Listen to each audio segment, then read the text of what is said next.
Bueno, esto lo sabes según cómo comes. Si tú comes muchos alimentos ultraprocesados, ricos en azúcares, y muchos alimentos ricos en grasas saturadas o grasas trans, es decir, grasas que hayan sido oxidadas, como pueden ser embutidos, cocinas con aceite de oliva refinado, te empachas a productos que están cargados de grasas hidrogenadas o parcialmente hidrogenadas, y llevas una alimentación más de este tipo, ¿no? Con Coca-Cola, refrescos, etcétera, ahí seguramente tu balance de omega 6 estará muy alto, demasiado para ser compensado con omega 3. Ahí claro te dirían, tómate omega 3, sí, pero es que lo que tienes que hacer es quitar todo esto que estás haciendo mal. Entonces el rato ya baja por sí solo. Pescado azul, que no lo he comentado, 3 veces a la semana mínimo. Y la mantequilla no pasa nada, de hecho es lo que comentaba, se ha visto estudios en los que las personas comían ahora no recuerdo, 2 o 3 cucharadas pequeñitas de postre de mantequilla cada día, sin problemas a nivel de salud cardiovascular, que es lo que normalmente preocupa más, ¿no? Y la margarina, en cambio, tan difundida, que es una grasa parcialmente hidrogenada, es una grasa trans, que confunde al cuerpo y se relaciona con inflamación, con accidentes cerebrovasculares, con infartos. Bueno, se sigue vendiendo como si nada en los supermercados, porque tiene mejor sabor, ¿no? Pero hay mucho que hablar sobre las grasas saturadas, insaturadas. Hay una pregunta aquí. Un probiótico para el reflujo, lo he escuchado haciendo la cena y excepto el zinc carnosine, ¿qué más podemos decirle a esta persona, a Pilar? Realmente desconozco probióticos para el reflujo gastroesofágico. No tengo ni idea. Lo que sí que le diría es que el reflujo gastroesofágico tiene distintos orígenes, es decir, puede venir por distintas situaciones y circunstancias. Evidentemente, si lo tiene, pues ya le habrán recetado el típico omeprazol o probablemente algún medicamento que compense, ¿no? Durante la ingesta, o depende de la frecuencia con la que tenga, pues habitualmente que lo consuma para evitar este reflujo ácido.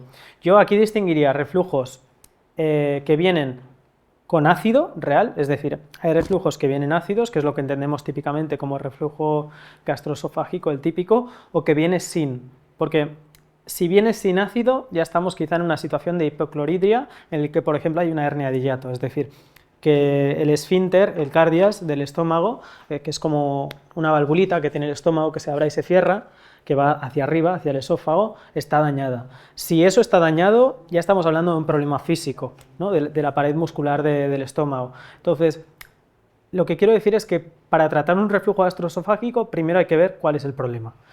¿Es por la musculatura? Bueno, ahí poca cosa podemos hacer, porque si se ha debilitado y dañado, y el sistema nervioso también está dañado, porque quizá viene del sistema nervioso, poca cosa podemos hacer. Aunque demos un probiótico, da igual, el reflujo no se va a solucionar. Si es Helicobacter pylori, vamos a tratarlo porque sabemos que es una infección. Si es porque hay gastritis, vamos a hacerlo. Si es por alcohol, deja de beber alcohol. Si es porque estás consumiendo muy habitualmente especias picantes, sustancias irritantes, azúcares no suele estar tan relacionado, pero café, chocolate, es decir, sustancias que acidifiquen el estómago y que lo hagan reaccionar, porque si el estómago está inflamado, tú le pones algo que encima lo agrede más y lo que hace es sacarlo hacia arriba. Es decir, si yo tengo un estómago que está inflamado, que está ardiendo ya, yo le pongo algo y lo devuelve para arriba. Es decir, todo aquello, ¿no?, que es picante, que es agresivo, que es ácido para el estómago, habría que evitarlo. Y luego, si hablamos de salud intestinal, a veces hay reflujos porque las secreciones del páncreas que van hacia el duodeno y de la vesícula biliar no son buenas, y cada vez que como grasas, pues tengo malas digestiones y tengo digestiones pesadas, o cada vez que consumo ciertas proteínas o tengo algún tipo de intolerancia, me viene el reflujo. Eso hay que detectarlo también. Así que yo diría, no creo que los probióticos funcionen, pero entender de dónde viene el reflujo sí que puede ayudar. Y tratar el estrés, porque a veces el reflujo gastroesofágico viene también por estrés y posturas, ¿eh? No os pongáis a hacer la siesta completamente tumbados si tenéis un reflujo gastroesofágico, porque lo que estáis haciendo, y sobre todo después de haberla hecho la digestión, ¿no?, porque estáis debilitando ese esfínter que hay en el estómago. Yo quería que explicaras un poco la inflamación, cómo intenta reparar. O sea, la inflamación es buena, pero claro, nos duele. Pero la idea es que cuando hay un tejido inflamado está intentando volver a la homeostasis, está intentando reparar el problema. Eso quería que explicara. Eso es muy, muy bueno que se vea desde esta perspectiva, porque muchas veces lo que hacemos es tapar esa inflamación o cubrir esa inflamación, ¿no? Corticoides, antiinflamatorios, no esteroideos, ¿no? El tipo de ibuprofeno. A veces es necesario consumir antiinflamatorios. ¿Por qué? Porque el proceso inflamatorio es tan agresivo que está dañando otras estructuras y que en vez de conseguir una reparación estamos haciendo más daño, y un daño que puede incluso llegar a ser reversible o conducir a ciertas situaciones más graves, ¿no?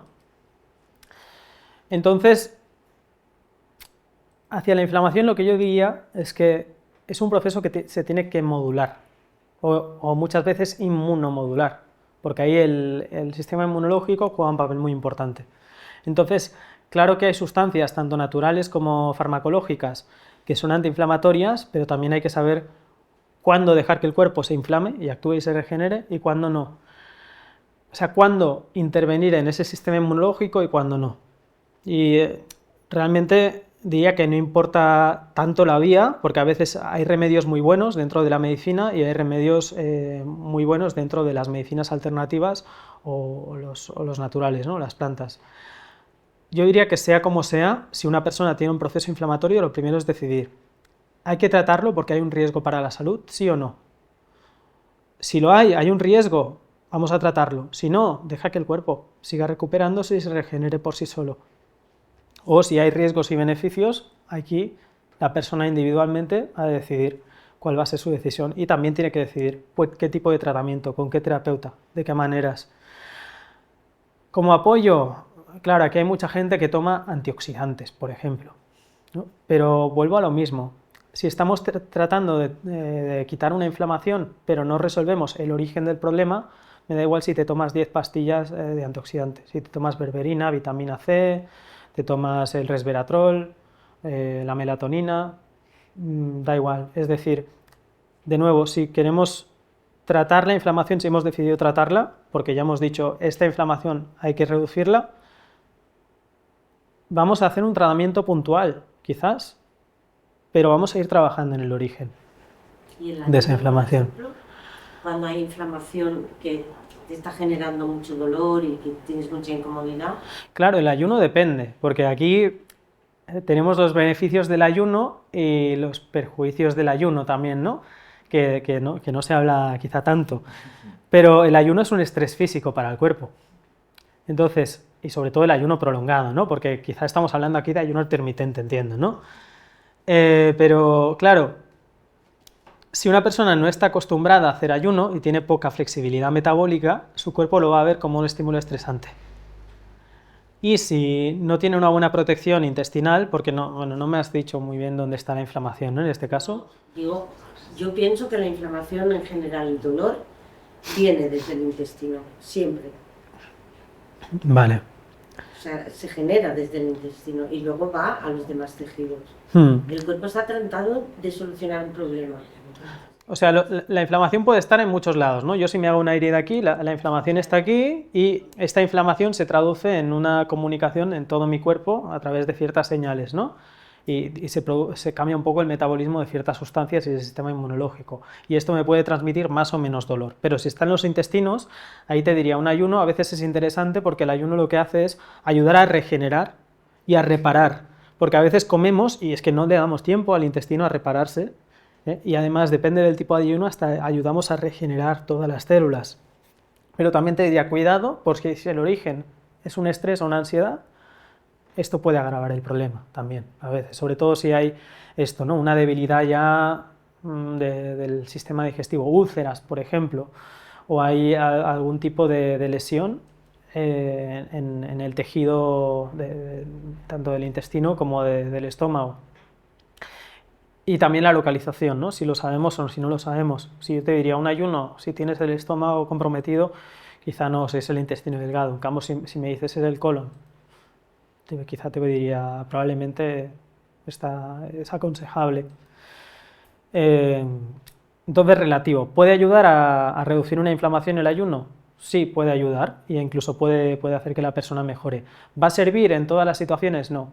porque ahí de nuevo hay que ver el origen y decidir cómo se va a tratar el problema. Hay gente que ha hecho miles de terapias y miles de tratamientos, pero viene un día alguien y le dice, oye, prueba esto. Lo prueba y era lo que esa persona necesitaba. Ahora, quizá esa persona que tenía el síndrome de intestino irritable le recomienda a otra persona que tiene lo mismo, le dice, prueba esto, y no le va. Pero eso es porque hay que entender cuál es el origen de las cosas, cómo funciona el cuerpo y qué tipos de tratamientos tenemos. La causa más que el parche, digamos. ¿Pues lo dejamos aquí? Sí, pues muy bien. Vale. Pues venga. Muchas gracias.